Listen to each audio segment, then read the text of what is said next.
Yes, welcome.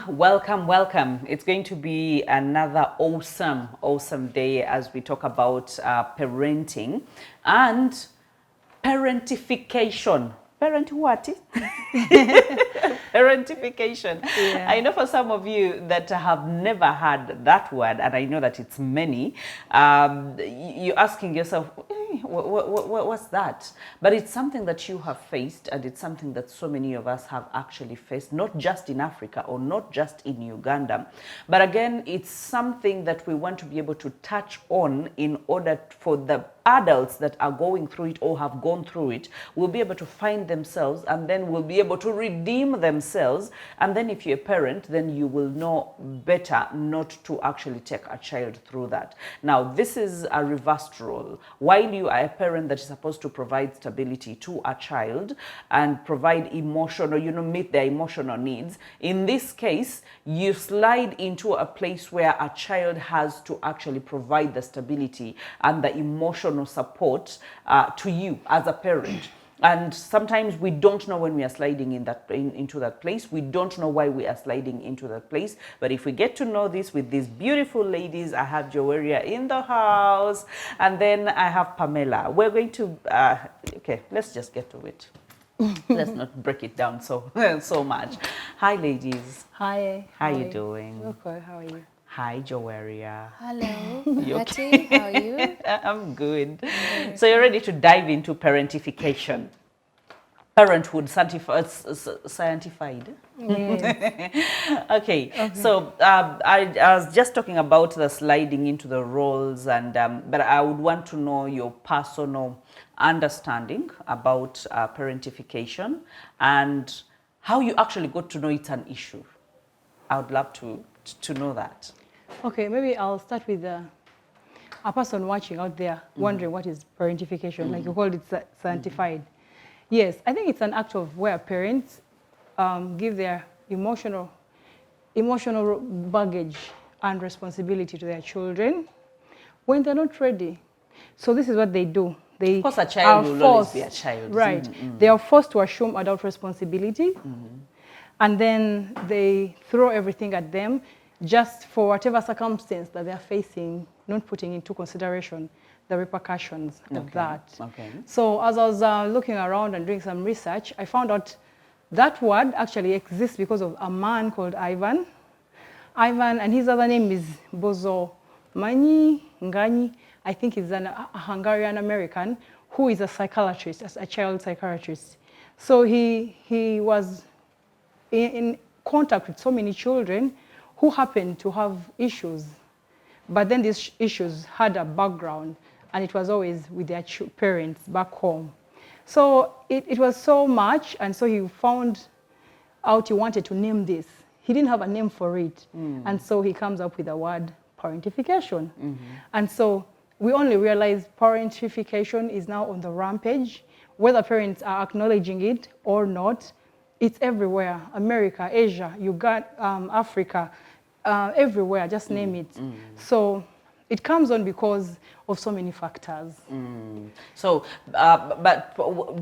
when did you encounter this at a personal level? Did you see it happening to other children? Did you Yeah. see a parent doing that? When did it come to you and you're like, okay, it raised the alarm of this is not right?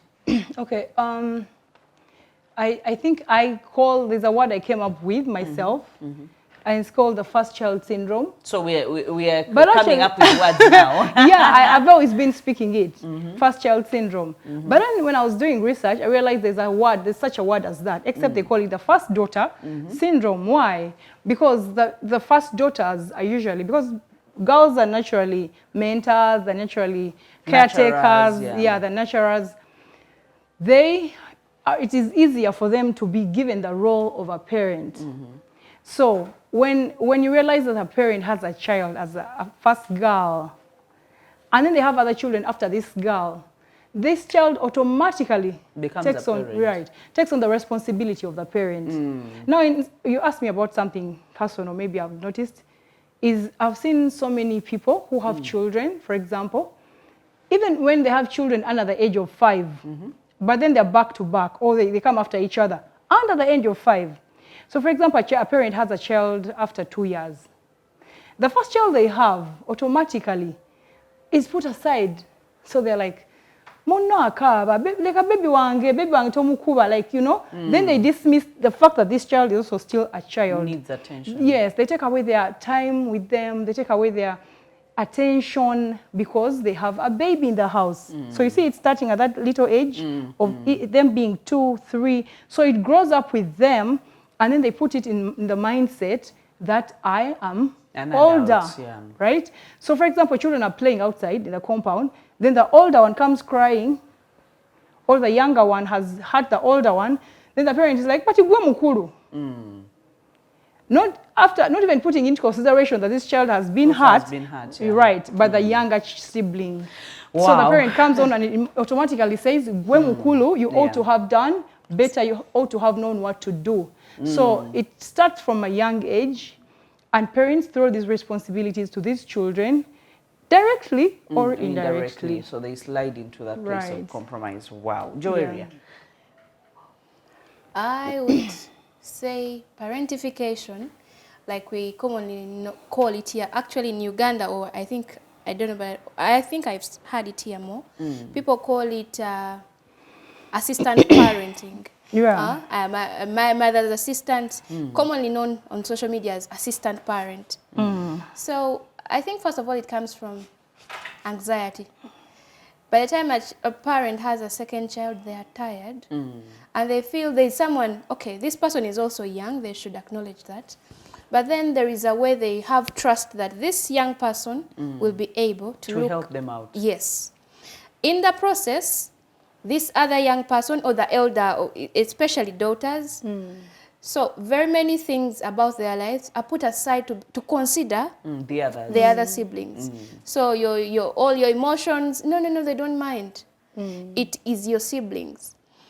I've seen it, I have encountered it as a person because I grew up there, and I know very many people who are watching have been there, and they actually do not realize it was that. They actually do not think they can change it, so they are passing it on, while it keeps damaging other children. Oh, the people that encountered it are also passing it on. Right. So it's like a normal to them. Yes. So they keep pushing it, okay? Yes. Okay. But then there is how it shapes the character of this first child or the parentified child, that by the time they grow up and feel they have some space for themselves, a lot happens with them. Now they start to find out, they start to look at themselves and know my emotions are valid, like everything about them. They start to be self-centered so much because as they grew up, it was about their siblings. If you can find a parent with 3 or 2 children under 5, and then he's telling the 4-year-old to make sure the 2-year-old does not fall down. I mean, even this 2-year-old can fall down in the presence of you, an adult. What about this one? I'll take an example of siblings who go to the same school because I was there. So you go to the same school, you're older. Every time your sister or brother cries, your teacher will come for you. Take your eats to make sure your sister does not cry. But you all had the same share when you're leaving home. I am a year older. That doesn't make me mature for all the roles you give to that person. And then I'm glad you talked about that, because most people actually think that it's the firstborn, but a parent can choose on any child. And most times these children, when, for example, a parent gives birth to these children and then finds out the strengths of different children, finds that one is more accountable, or one is more understanding, more responsible. So all of a sudden they start making the shopping lists. They start, you know, shopping for the family. They start doing everything. And they're like, so-and-so is the one who keeps my money. So-and-so is the one who does this. After finding out their And strength. I remember while growing, and I think parents really do this not knowing that this is actually something wrong they are doing, or it's something that is going to breed a different kind of character when they grow up. And I think children rebel so much when this is happening. I remember when my mother used to leave my siblings with me, definitely I was a child, but she would tell me, you take care of them because I'm the firstborn. Deputy parent. Of course. And then she would go out maybe to a Bible study somewhere and very far. And so, but I would make sure I ask her, which house are you going to? Because they used to go like the cells, home cells. Which home are you going to? So he would tell me, I'm going to Kibuthi's home. So I'm like, okay, cool. So in me, the rebellious me is thinking, if this child overcries and stops me from playing, I'm going to put you on my back and then I'm going to trek and go to Kibuthi's house. I remember my brother, the third born, I would put him on my back. I would not even wait for him to cry because then I'll be like, no one is going to take care of him. I have to play, and the games are going on. So I would put him on my back and then I would trek. And he would sleep while you're moving, because he's comfortable, he's on the back. And then I would get to the corner of the house and pinch him. Just so he can wake up and scream, so that when I get there, they don't have to ask me, after the child is not crying, why did you bring him? Because he's comfortable. I would pinch him, he cries, and then I would face my mother. And then be like, but he was crying, and then I would be liberated to go and play. But now that you talked about it, it made me think that sometimes we rebel because we think the load that has been given to us is not our portion, which parents will say it brought a lot more responsibility into your life, that now you can handle life much better. Yes, I think that it has both portions, that it teaches you to be a responsible person, but there's a bit of a childhoodness that you are missing. The part of a child being a child or a kid being a kid is left out. Yes, they are forced to mature quickly. They are forced to take on roles of adults. You see, even those adults did not take on those roles at the age the child is. But then this child is forced to take on the roles very quickly. True, it brings up responsible, builds a thick skin. Yeah, but then they can choose to be responsible, they can choose to be bullies, they can choose to be bossy. Those are all characters that come with a child who is parentified. I don't want us to go there then, because now those are the leaves. I still want us to be on the ground where the roots are. Yeah, so I think why parents find themselves sliding into that position. How they were brought up.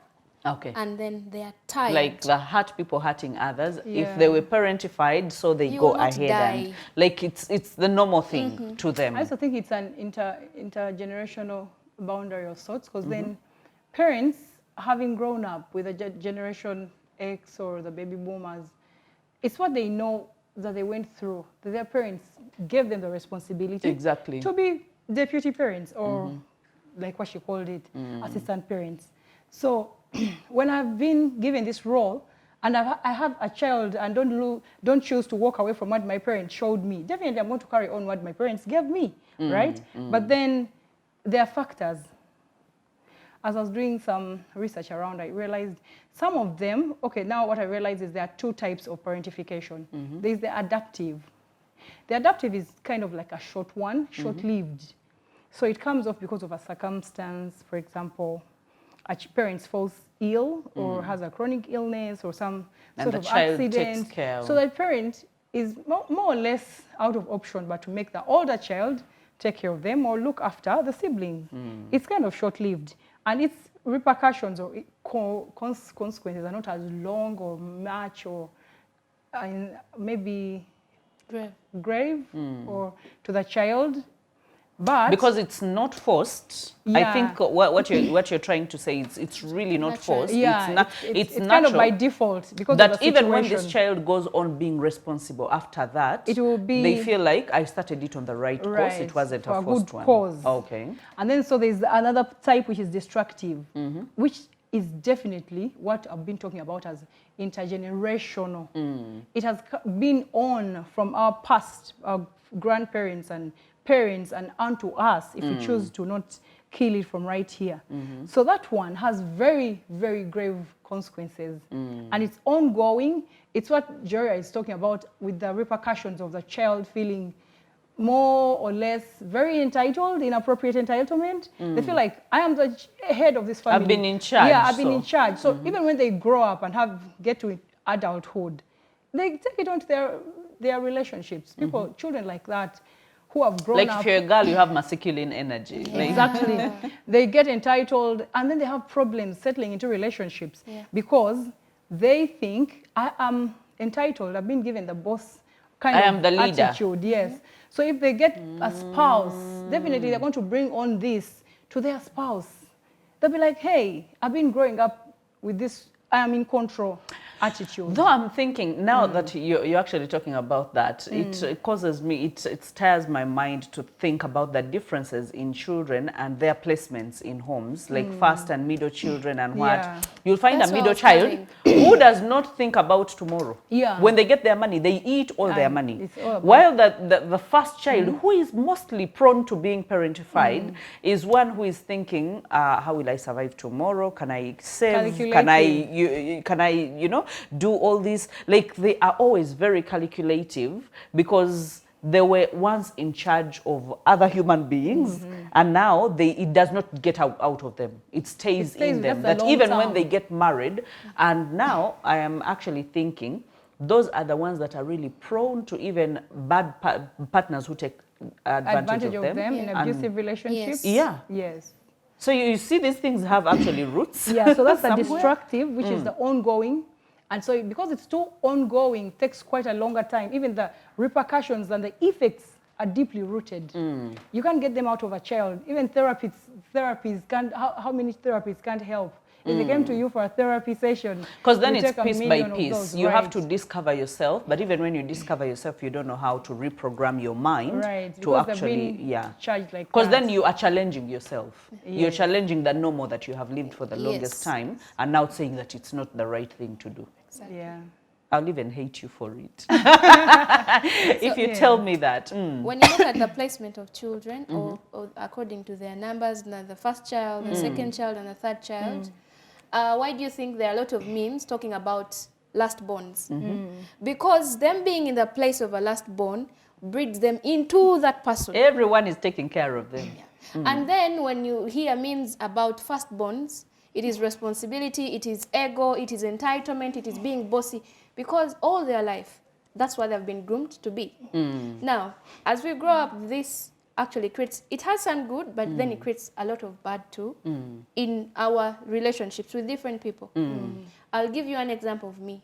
I am not my mom's first child, but I am the one, me and my sister are the two children she stayed with. Okay. Yeah. So I was older and then my young sister.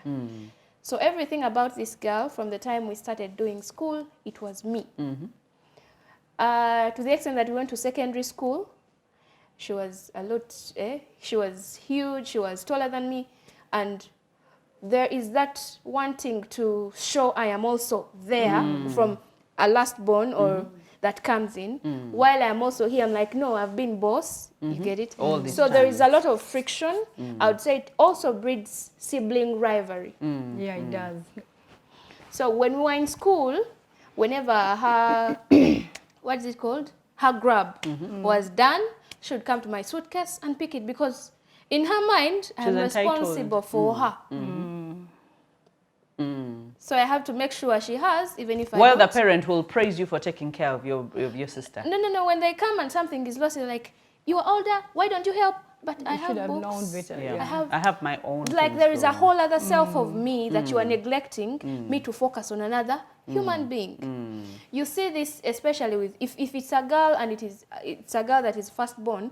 Sometimes when it's a boy and it is the firstborn, the second girl will face it so badly, and you find that the girl and the first boy don't relate so much because me being one being a first boy and then me being a second girl, being girl, because we are naturally nurturers, you take over responsibility that was supposed to be your And then the girl is easy to parentify than a boy. yes, Yeah, because they're nurturers. You But realize? I've seen the parentified boys. I've seen boys who know everything to run. Yeah, there are to those run a there home. that they've done that. You see, so they give you some kind of, they make you grow thick skin that you can persevere through anything. So that's why you'll not see a narcissistic partner. That's why you'll not see who is toxic. You'll be like, I shall go through it all. Exactly. While you tuck in a lot in yourself, because as you are growing up, And you're not you allowed didn't to have- grumble, you're not allowed to complain, you're not allowed, everything is you hush didn't even hush. have a place to throw emotions because your parents you can't required display. from you responsibility and maturity. Right. And the thing is, not even just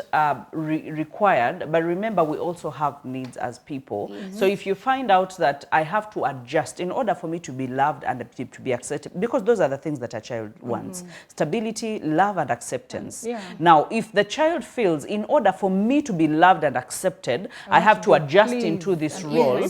So that means I'm not going to complain. I am going to do what it takes for me to get these things. So while you're killing the other bit of while I'm killing the other, the child in me and putting it away. I also think that the other cause is, I think, more or less the financial hardship that people face, families are facing, which is kind of an increase. So homes, poverty and lack. So a parent, for example, especially the single mothers or the single parent homes, the parent is almost forced, or by default has to go look for food, has to look for something to take care of these children. And so in their absentia, who assumes the responsibility? It's the first child.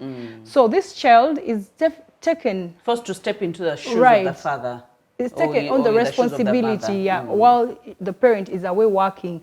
And also it brings to this parent that in their mind they start to think, what if when I'm working and doing this other child can also do this? Have you seen children on streets trying to sell things?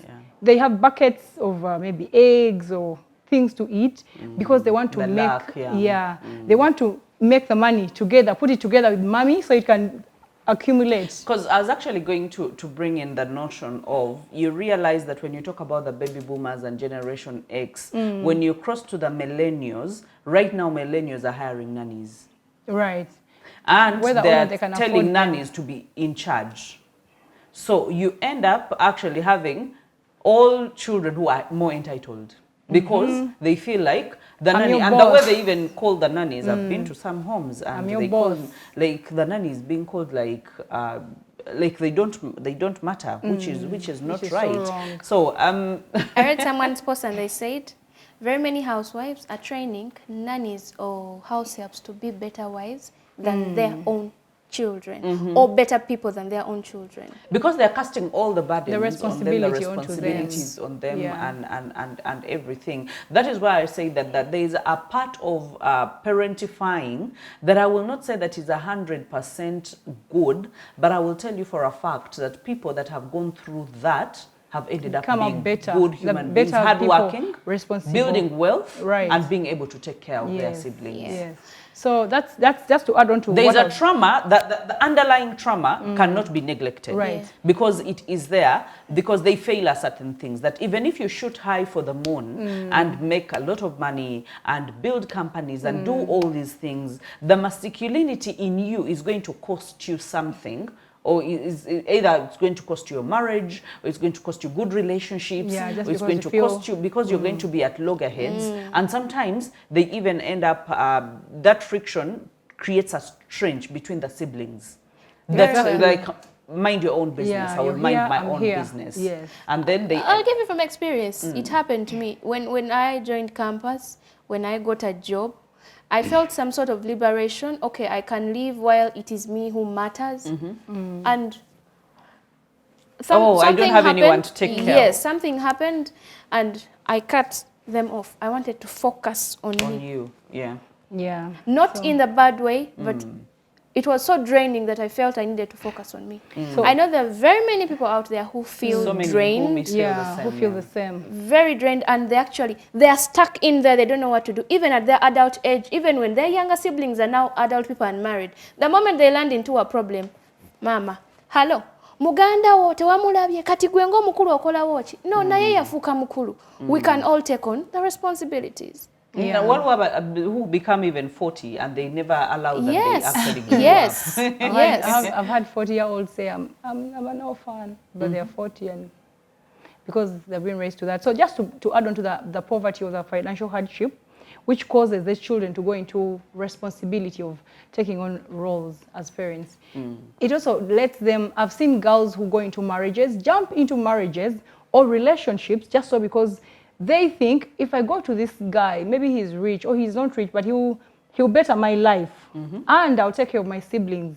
So have you seen? They're still taking care of other people. So they go into relationships when they are not ready. Then they'll not even complete school because of course there's no money, and they now jump into even parents have given out their children. Exactly, they're giving them they out make because a deal here and they're like, just so because there's lack, there's poverty.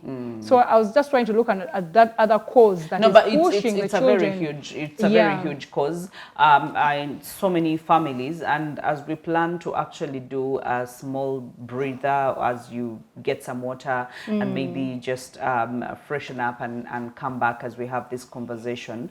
When we talk about poverty and parentification, I think it's a major role that has really cast people into, or let people slide without even thinking, because they think then we have to survive, and when they think about surviving any means possible, we're going to actually take that. And so, and in Africa it's very bad. In Uganda specifically, when you look at the different areas and the different homesteads that are being governed and even run by children themselves, are so many, and even those where, to the extent that some parents can even up and go. You've had that on news. A parent just gets up and decides to go. And I know of a home where even a mother left first, got married somewhere else, and then the father said bye some morning. They thought he had gone to work and he didn't come back, and left this child in care of others. And this child was, you know, getting firewood, trying to look for food and stuff like that. So a lot is happening out there, and the sooner we know and find ourselves, then the sooner we rectify the situation going forward, so we can save the next generations. If we are beyond repair and beyond saving, we can save the next generation. Yeah, we can. That's Don't with go us. away. Yes, it does.